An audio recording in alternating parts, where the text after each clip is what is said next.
Gobble gobble tubers, this is my holiday bird. I host Thanksgiving almost every year. I've been doing it for over 20 years. In the last 3 years, I've narrowed it down to this method as my favorite. And I think you can trust me that if you do these same steps, you'll have the same results and be pleasantly surprised. First things first, the bird. Whether you go organic, non-organic, frozen, non-frozen, size, what you want to look for in a bird is something that with the least amount of solution. It says 8% solution or water has been injected into this bird already. And you want that to be the least amount as possible because we're going to be putting a lot of moisture back into this bird because we're going to brine. Now before we put this in the brine, I like to spatchcock the turkey. What does that mean? It means we're going to remove this backbone and we're going to butterfly it out, and it's going to lay flat in the oven, or in this case the RECTEQ smoker. So to do that, we need a set of shears, good sharp shears, because you got to cut through some of the bones that are in here. Now why do we do this? Well, it makes the cooking faster and more even, especially if you have a bigger bird. The breast seems to take a lot longer because it's all compact and condensed into one small space. This spreads it out, it cooks more even. That's one reason. And the other reason is it's easier to prepare and cut when you're done, and you can get spices and rub and more crevices in places, especially inside. So that's the reason I'm doing that. So I've already prepared this bird. I've removed the innards. You can, when I cut this backbone out, you can save this stuff for turkey stock or soups or whatever. I don't do that. I just junk it. So that's up to you. So let me prepare this camera so you can watch me cut this bad boy. All right, we're ready to cut out the backbone here.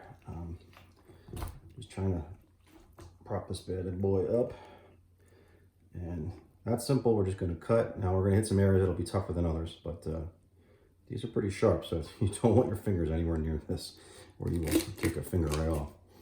So we're just going to slowly work our way up the backbone. Up here is where you're going to hit the knuckle to the legs.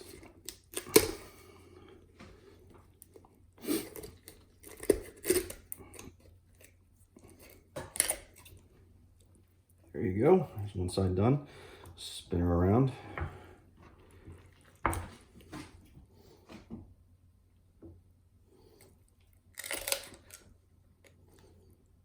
Now this is an 11-pound turkey, so the bones aren't going to be as big as, if you get a 20-pounder, which is normally what I do get, because we usually have 20, 24 guests, so I get a larger bird.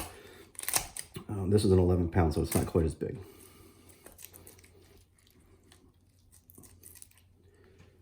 There you go. Easy peasy. Now we're going to take this little notch right here, cut that open right up here, just a little bit, just to give it a little easier pop when we butterfly it out. So now what I'm going to do is I'm going to turn it over.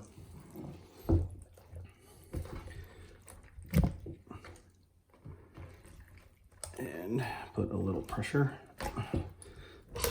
Hear that crack open? There we go. That is a spatchcocked turkey. So the next thing I do is try to clean up some of this extra skin that's on here. I'm going to remove this knot of stuff.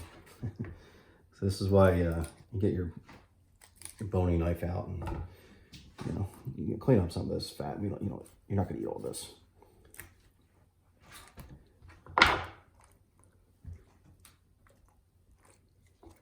Okay. Now, one last step that I like to do before I put this in the brine is cut out the wishbone.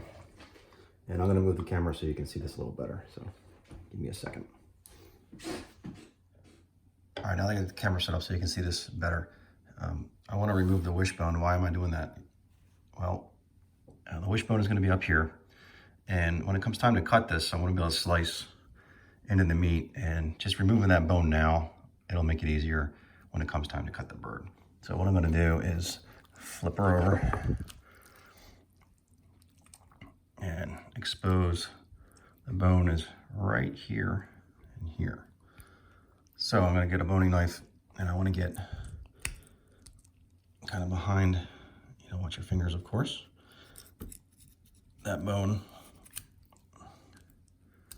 And I will cut back towards the knuckle inside, and I just snapped it. And same thing on this side. Make sure I'm behind the bone. Yep.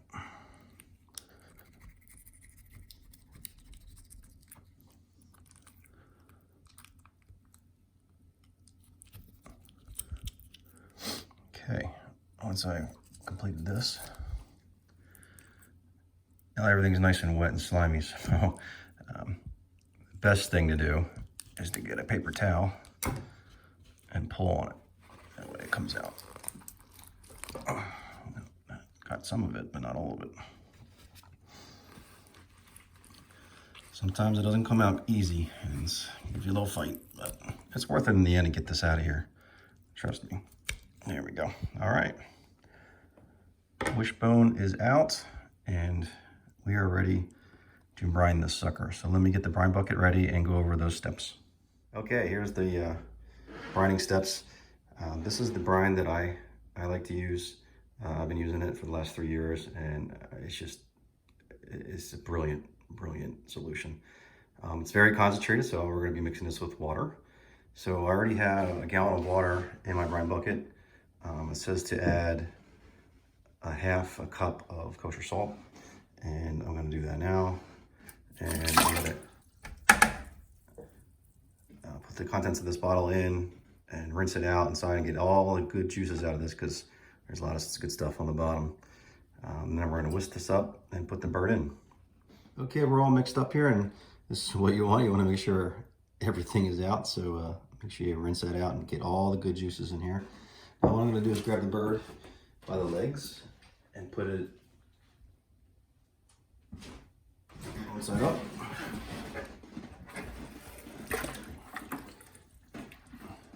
Now, if your bird is a little bit bigger and you need more water, it's fine. You can add a little more water. This is not going to hurt anything. I wouldn't put another gallon in here, but you know, when I do a 20-pound bird, I do put maybe 1.5 gallons in, and it's fine. The benefits of using this brine bucket is you can see how some of the pieces are sticking up. So what this cap does is forces it down and locks it into place. This bone doesn't really matter, but locks it in place so it won't pop up or float to the top. So just tuck that under there. Bam, just like that. Lid on. And in the garage, it will go for at least 11 hours overnight. And we'll come back tomorrow. See you then. Okay, welcome back. We are roughly 12 hours later the next day, and we're in the morning here. So I've pulled this bird from the brine. I have it on a cooling rack because we're gonna put this back in the refrigerator for another 6 to 12 hours to let it dry. I wanna dry what I can now with paper towels and get any pockets of pulled moisture or brine and dry out the skin a little bit. And we're gonna put this in the refrigerator, and we want this to dry out the skin. The longer you let it dry out in the fridge, this crispier your skin will turn out. And what I've also done is the brine that was in the bucket, I went ahead and strained it. And look at all this goodness. Boy, if you could smell this. We're going to use this later in the injection and put some of that on the rub. So stay tuned for that. For now, we're going to put this in the fridge for, I'm going to go 6 hours today, but normally I would do 12 to 24 hour dry period. And this comes to another good point. You have to plan ahead. So if you want to have dinner at a certain time on Thanksgiving, you need to calculate all this time and reverse it so you know when to start and take steps on when to do things. So plan ahead and make sure you do that, because you want your bird ready at say 5 o'clock on Thanksgiving. All right. See you in about 6 hours. Okay, welcome back. We're about a half hour from pulling the bird from the refrigerator, and I'm gonna start prepping the injection. So what we need here is our rub. This is the rub that I'm using. This rub is fantastic for any bird, chicken, turkey, you know, whatever type of bird that you want to eat. This is a fantastic rub. Now we're going to put in a stick of butter, a cup of butter. We're going to crush up some garlic, and we have some thyme here and some rosemary, and we're going to bring it up to a nice simmer for about 2-3 minutes. Then we're going to strain it into this glass, and we're going to let it cool. You don't want to inject hot liquid into a cold bird, so we'll let it cool but not solidify. And let's get this going right now. Okay, we're going to let this melt down. Once I start seeing some bubbles, I'll turn the heat way down to low, let it simmer for 2 to 4 minutes, and then pull it off the heat. So I'll bring you back when that happens. Okay, I'm starting to see some bubbles now. One thing I forgot to mention is I also did put in some of that strained brine from the refrigerator. The rest of this will be used. I'm going to put this on top of the skin and some under the skin, but I wanted to put some in this rub. So I already did that, and we're almost at a good simmer point. I think we're good here. I'm going to go down to low, and I'm going to let this simmer for about 3 minutes, and then we'll bring you back after it's strained and start injecting the bird. Okay, we're back. We're ready to inject. I'll let this injection cool down for about 5 minutes. It's still warm, but it's not hot. So we're ready to do this because I don't want it to start to harden. I want it to harden in the bird. So what we're going to do here is just fill up the injector. And we're going to focus on the breast meat first, because the dark meat on its own is going to be pretty, it's not going to dry out. So we're going to start with the thickest part of the breast here. And you'll start to see it plump up. And some of it's going to leak out, that's fine. It's also going to act as a binder for our rub. So I'm okay with that.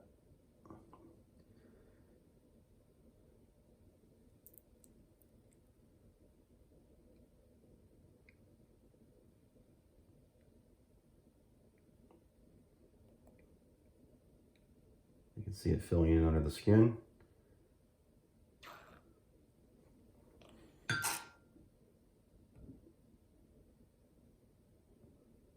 Now this is probably too much for this size bird. It's just what I usually do with a 20-pound bird.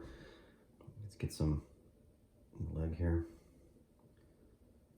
You can see that plump up nice. This is really going to add a lot of, not just flavor, but moisture, and keep this bird from drying out. And especially in the breast area where it's really lean, you're injecting some fat into that. So it's just going to make it a much tastier bird.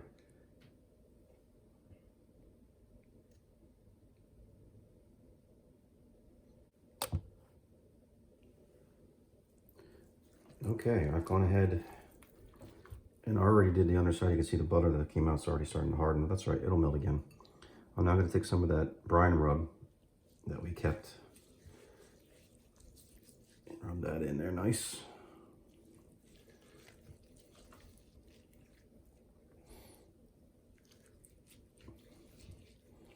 I'm going to reach under the skin here, get some under there.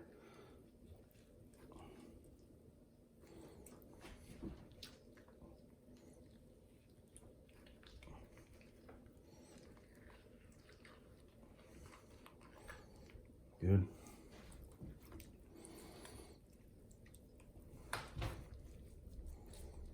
All right. Next, like I said, I already did the underside. So next, we're going to put on our rub. And like I said, I'll have a link in the description below to this rub and the brine solution. You definitely want to check this stuff out. It's so good.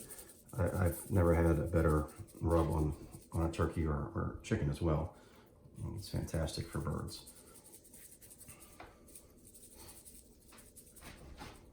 I've also started the RECTEQ grill. It's preheating to 225. We're going to smoke for about an hour at 225, and then we'll turn up the heat as we move along. And I'll go over that as we go. All right. This is ready for the grill. And let me take you out to the RECTEQ. Okay, we're out the RECTEQ. We're at 225. We are cooking with apple pellets today. That's the wood or cherry. Is two of the preferable pellets you want to use on a turkey. It's sitting pretty here. We got a probe in the deepest part of the breast, and we're going to bring that up to about 155, and we'll let that internally cook. When it comes off, it'll still reach 160, 165 as it rests inside. So what we're doing here, we have an 11-pound bird, and I want to smoke this at 225 for an hour. And the guide is, if you're going to smoke at a low temperature, you do about a half hour per pound. So the first hour will take care of 2 pounds of the bird. Then we're going to raise temp up to 325 and cook at that temp for 3 hours. That should bring us right around 155 or close to it. And then for the last 10, 20 minutes, I'm going to crank up the grill to 400 to give the skin a nice crisp taste. So join me along the way. I'll come back in an hour. All right, we're 1 hour in. I just turned the grill up to 325. The reason we started at 225 is because I wanted to get more smoke into the bird. But after about an hour, that's enough smoke for my taste anyway. So we're going to go up to more of a baking temperature, and we're going to go 3 hours at 325, and we'll keep an eye on the internal temp. We're at 97 right now. I'll see you in a couple hours. Okay, we reached 155 sooner than expected. I was watching on the app on my phone, and I saw we hit 155 2 hours in to our longer cook. So I cranked up the temperature to 400. I'm going to finish it off now, and I'm going to take some of these juices and baste this and let this crisp up real nice at 400 for about 20 minutes more.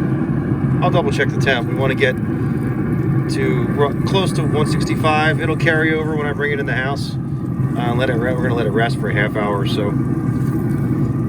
So it'll carry over to 165 and probably a little higher than that, not much more. So we'll give it a good rest inside under foil for a good 20 minutes, maybe a half hour. So make sure you plan that into your Thanksgiving day. You want to give it time to rest so the juices redistribute throughout the meat. All right. Let's get this done. See you in about 20 to 30 minutes. All right. Okay, here we are, a finished product. We were cooking at 400 for about 20 minutes. The internal temp got right around 165 in most places.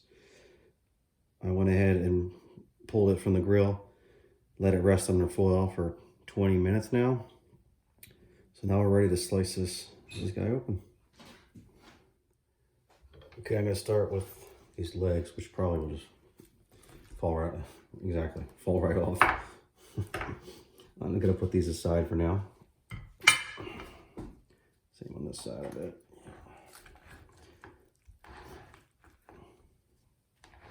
It's piping hot. Look at that. Beautiful. Okay, I went ahead and pulled the legs. They fell right off, and I popped the wings off. Now, the breast area here, since we took that wishbone out, it's easy just to slice down and under, and you pull out this nice big breast here, and we can do our slices out of here.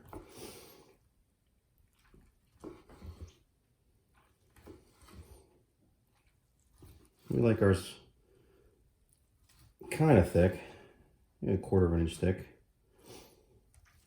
Let me show you, see how the skin's on there nice. It's not falling off. And look how juicy that is. It's dripping in my hand now. Beautiful meat.